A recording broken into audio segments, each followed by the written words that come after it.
Hello guys, welcome to Legal Galaxy and myself Mahamisra. Friends, today we will discuss the second lecture of the Act, the Dowry Prohibition Act 1961.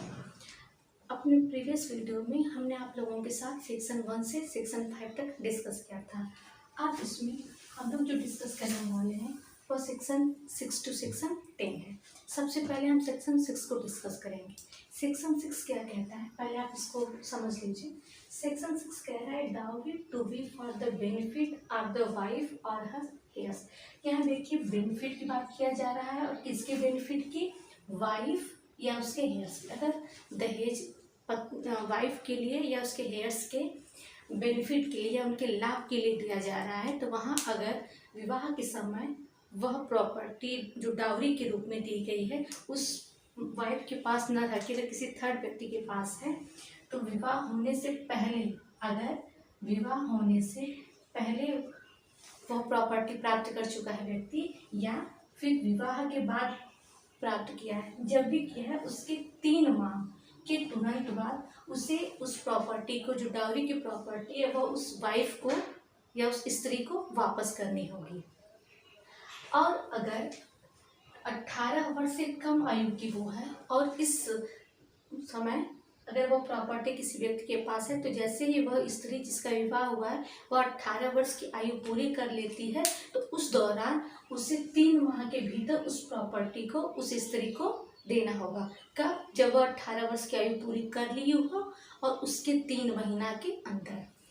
अगर ये सारी condition जो 6 clause 1 में बताई गई है उस अकॉर्डिंग अगर कोई व्यक्ति उस प्रॉपर्टी को वापस नहीं करता है या वापस करने में वो असफल रहता है तो सेक्शन 6 का सब क्लॉज 2 जो है वह बताता है कि ऐसे कंडीशन में उस व्यक्ति के साथ क्या किया जाएगा। जब वो व्यक्ति पैसा वापस नहीं करता या डाउरी की प्रॉपर्टी वापस नहीं करता है तो उसे इसके लिए पनिश किया जाएगा। किसे पनिश किया जाएगा? जिस व्यक्ति ने उस प्रॉपर्टी को एज ए ट्रस्टी अपने पास होल्ड करके रखा हुआ है। अब इसमें उसे जो सजा है वो 6 माह की हो सकती है मिनिमम, या मैक्सिमम होगी 2 इयर्स। मतलब किसी भी कंडीशन में 6 माह से कम नहीं हो सकती और 2 वर्ष तक की हो सकती है। और साथ ही उसको 10,000 रुपये का जुर्माना भी देना होगा। अब यही बात आती है सेक्शन 6 के सब क्लॉज 3 की, कि अगर इस कंडीशन में जो क्लॉज 1 में बताई गई है उस कंडीशन में अगर वह प्रॉपर्टी स्त्री नहीं ले पाती है और उसके बीच उसकी मृत्यु हो जाती है तब यह डाउरी की प्रॉपर्टी कहाँ जाएगी। तो सेक्शन 6 का सब क्लॉज 3 यह कहता है कि इस कंडीशन में जो डाउरी की प्रॉपर्टी है वह जाएगी उसके हेयर्स को। अब यहाँ हेयर्स में 2 लोग को केवल डिफाइन किया गया है। फर्स्ट जो है उसके जो है बच्चों, अगर बच्चे हैं तो उनके बच्चों को प्रॉपर्टी दी जाएगी, अगर बच्चे नहीं हैं तो उस स्त्री के पेरेंट्स को प्रॉपर्टी जाएगी जो स्त्री विवाह के बाद डाउरी की प्रॉपर्टी नहीं ले पाई है। अब यहाँ पे थोड़ी सी टेक्निकलिटी आती है सेक्शन 6 के सब क्लॉज, थोड़ी सी देखिए सेक्शन 6 का जो सब क्लॉज 3A है। अब इसमें क्या बताया गया है, इसमें भी सजा की बात बताई गई है। कब? जैसे मान लीजिए कोई भी व्यक्ति है वह क्लॉज 1 में बताए गए हुए जो प्रॉपर्टी है वह नहीं देता है, उसे क्लॉज 2 के तहत पनिशमेंट की सजा सुनाई जाती है।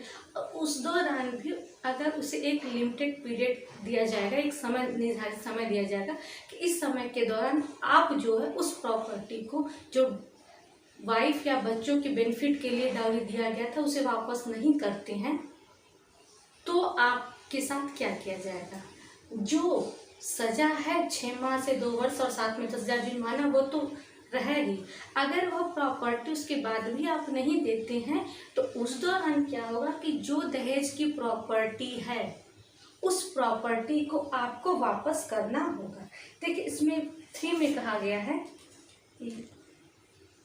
संपत्ति के मूल्य के बराबर रकम आपसे वसूल की जाएगी या तो जो प्रॉपर्टी है उस प्रॉपर्टी को आपको देना पड़ेगा। अगर आप नहीं देते हैं तो ऐसे में क्या होगा कि आपसे वैसे उसका अनुपालन कराया जाएगा मानो कि न्यायालय द्वारा अधिरोपित जुर्माना।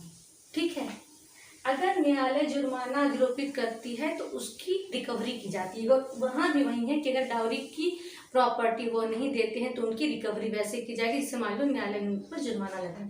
लेकिन यह 3 और 4 से डिफरेंट रहेगा। और जो इसमें सेक्शन 6 के सब प्लस 2 में जो उन्हें पनिशमेंट दिया गया वो पनिशमेंट भी से डिफरेंस है। अब बात आती है कॉग्निजेंस की, जो सबसे इम्पॉर्टेंट है कि कॉग्निजेंस जो है वह कौन ले सकता है। तो सेक्शन 7 का सब क्लॉज ए यह कहता है कि जो डाउरी से रिलेटेड कॉग्निजेंस है वह जुडिशियल मजिस्ट्रेट फर्स्ट क्लास या मेट्रोपॉलिटन मजिस्ट्रेट से नीचे का कोई भी जो है न्यायालय उसका कॉग्निजेंस नहीं लेगा। मतलब क्या है कि first class judicial magistrate cognizance ले सकता है। ठीक, अब इसमें दूसरी बात आती है कि कॉग्निजेंस वह लेगा कब, किसके कहने पे वो कॉग्निजेंस लेगा। इसमें देखिए 2-3 चीजें हैं। सबसे पहला है कि ऑन नॉलेज, अगर न्यायालय को कहीं से पता चलता है कि डाउरी जैसी कोई समस्या है या कोई प्रॉब्लम क्रिएट हो रही है तो वो स्वतः कॉग्निजेंस ले सकता है। ठीक है, ऑन नॉलेज मतलब अपनी जानकारी पे, या फिर वो क्या करेगा पुलिस रिपोर्ट के आधार पर। अगर पुलिस में कोई रिपोर्ट या FIR दर्ज है तो उसके बेस पे वो क्या है मामले का कॉग्निजेंस ले सकता है। उसके बाद आता है सबसे इम्पोर्टेंट जो है ये देखिए कंप्लेंट। ज्यादातर इसमें केसेस जो है वो कंप्लेंट के थ्रू ही फाइल होते हैं। कंप्लेंट में क्या है कि कंप्लेंट किसका एडमिसिबल होगा, तो सबसे पहले कि जो एग्री पार्टी है उसका, उसके बाद अगर पेरेंट्स या रिलेटिव होंगे या फिर कोई वेलफेयर इंस्टीट्यूशन या ऑर्गेनाइजेशन होगी। देखिए वेलफेयर इंस्टीट्यूशन और ऑर्गेनाइजेशन वही है जिसको रजिस्टर्ड किया गया, मतलब वह रिकॉग्नाइज्ड हो। और ये रिकॉग्नाइज्ड कैसे होनी चाहिए, वह या तो स्टेट गवर्नमेंट द्वारा रिकॉग्नाइज होनी चाहिए या फिर सेंट्रल गवर्नमेंट द्वारा। ठीक है, या तो सेंट्रल गवर्नमेंट या फिर स्टेट गवर्नमेंट द्वारा रिकॉग्नाइज होना चाहिए। अब हम सेक्शन 8 की बात करते हैं। सेक्शन 8 बताता है कि offence to be cognizable for certain purposes and to be available and non compoundable. अब देखिए यहाँ 2 अलग अलग चीज यूज किया गया। एक तो कॉग्निजेबल भी बताया गया है और उसके बाद इसको अवेलेबल भी बताया गया है। ठीक है, जो कि जनरली क्या होता है कि कॉग्निजेबल जो ऑफेंस होता है वो जो है नॉन अवेलेबल होता है, उसमें बेल जल्दी नहीं मिलती है। और नॉन कॉग्निजेबल ऑफेंस में जो है बेल मिल जाती है वो अवेलेबल होता है। लेकिन यहाँ इस वर्ड को रखने का देखिए 2 उद्देश्य हैं। सबसे पहला कि जैसे अगर ये नॉन कॉग्निजेबल ऑफेंस होता तो बिना वारंट की गिरफ्तारी नहीं हो सकती थी इसमें। दूसरी बात, इसमें किसी प्रकार के इन्वेस्टिगेशन भी पुलिस नहीं कर सकती, इसीलिए इस ऑफेंस को कॉग्निजेबल बताया गया ताकि इसमें जो है बिना वारंट की, मतलब विदाउट जो है वारंट गिरफ्तारी हो सके, व्यक्ति को अरेस्ट किया जा सके, ठीक, या फिर इसका इन्वेस्टिगेशन किया जा सके बिना वारंट की। ठीक है, अब इसमें इसको जो है नॉन कंपाउंडेबल ऑफेंस भी बताया गया है। अब यहाँ देखिए बात आती है सेक्शन 8A की। इसमें सेक्शन 8A बताता है burden of proof in certain cases. अगर देखिए सेक्शन 3 या सेक्शन 4 के तहत, जो डाउरी प्रोहिबिशन एक्ट का सेक्शन 3 है या सेक्शन 4, उसके तहत अगर किसी व्यक्ति को लायबल बताया गया है तो वहाँ पे जो बर्डन ऑफ प्रूफ है वह उस व्यक्ति पर होगा जो ये कहता है कि उसने जो है डाउरी की ना दिया है ना लिया है ना उसका डिमांड किया है, मतलब जिसपे अभियोग लगाया गया है बर्डन ऑफ प्रूफ उसी व्यक्ति पर होगा। ठीक है, अब इसमें एक इम्पॉर्टेंट सेक्शन और है सेक्शन 8B। सेक्शन 8B क्या है, प्रोहिबिशन ऑफिसर्स की बात करता है। प्रोहिबिशन ऑफिसर जो होता है वो हर स्टेट में होता है और इसे अपॉइंट कौन करता है, स्टेट गवर्नमेंट। इसे देखिए स्टेट गवर्नमेंट अपॉइंट करती है। ठीक है, अब इसमें जो है इनके कुछ वो बताए गए हैं पावर्स कि इनके क्या क्या पावर्स हैं या इनकी क्या क्या ड्यूटीज हैं। देखिए इस पे एक क्वेश्चन जैसे होता है कि डाउरी प्रोहिबिशन एक्ट क्या है या इसका कॉग्निजेंस कौन ले सकता है, और साथ में आपको एक लाइन और जोड़ के दे सकता है कि इसमें जो है प्रोहिबिशन ऑफिसर की ड्यूटी क्या है। तो आपको इसको साथ में ही लेके चलना होगा। प्रोहिबिशन ऑफिसर जैसे ड्यूटी क्या है, सामान्य वही होता है कि जैसे वो ये चेक करेगा कि डाउरी से संबंधित कोई समस्या है कि नहीं, या फिर इस एक्ट को अच्छे से इम्प्लीमेंट किया गया है या नहीं, या फिर किसी प्रकार की कोई और समस्या है जिसका समाधान ये कर सकते हैं तो वो करेंगे। इसके बाद इनकी जो पावर है वो लिमिटेड नहीं है। इसमें जो है सेंट्रल स्टेट गवर्नमेंट कुछ नियमावली ला करके जो प्रोहिबिशन ऑफिसर है उनकी ड्यूटी या उनके कार्य को वो बढ़ा भी सकती है।